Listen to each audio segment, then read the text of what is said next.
पालकांचा आणि वडिलांचा आदर करणे. प्रिय मित्रांनो, आपण देवाचा ज्याप्रमाणे आदर करतो त्याचप्रमाणे पालकांचाही आदर केला पाहिजे.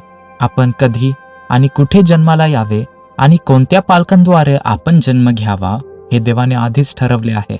आपल्याला मिळालेल्या पालकांबद्दल आपण देवाचे आभार मानले पाहिजेत आणि त्यांचा आदर केला पाहिजे. तुमचे पालक तुमची काळजी घेण्यासाठी कठोर परिश्रम करतात. ते तुमच्या फायद्यासाठी त्यांचे अन्न, वेळ आणि इतर सुखांचा त्याग करतात. तुमचे कल्याण सुनिश्चित करण्यासाठी ते प्रत्येक दुःख सहन करण्याचा प्रयत्न करतात. ते सकाळपासून रात्रीपर्यंत स्वयंपाकघरात तुमच्यासाठी अन्न तयार करण्यात वेळ घालवतात. घर स्वच्छ करणे, अन्न शिजवणे आणि कपडे धुणेही व इतर कामे आहेत जी त्यांचा बराच वेळ घेतात.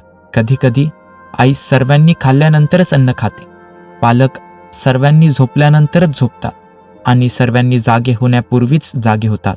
फक्त तुम्हाला चांगले भविष्य देण्यासाठी ते विश्रांतीशिवाय अथक परिश्रम करतात.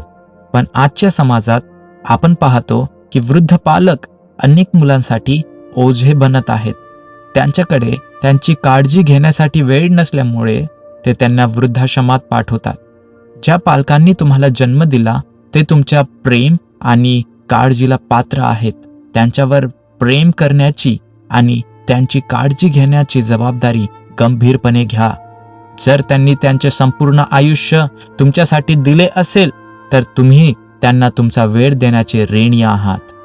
तुम्ही कितीही उच्च पदावर पोहोचलात, कितीही श्रीमंत झालात किंवा मोठे झाल्यावर तुम्हाला कोणतीही चांगली नोकरी मिळाली तरी तुमच्या पालकांची काळजी घेण्याची तुमची जबाबदारी लक्षात ठेवा. तुमच्या पालकांना मी तुम्हाला प्रेम करतो म्हणा, त्यांना मिठी मारा आणि चुंबन घ्या आणि त्यांना तुमचे प्रेम दाखवा. जेव्हा तुम्ही पालक व्हाल तेव्हा तुमची मुले तुमच्याशी तसेच वागतील जसे तुम्ही आता तुमच्या पालकांशी करता. देव तुम्हाला आशीर्वादित करो.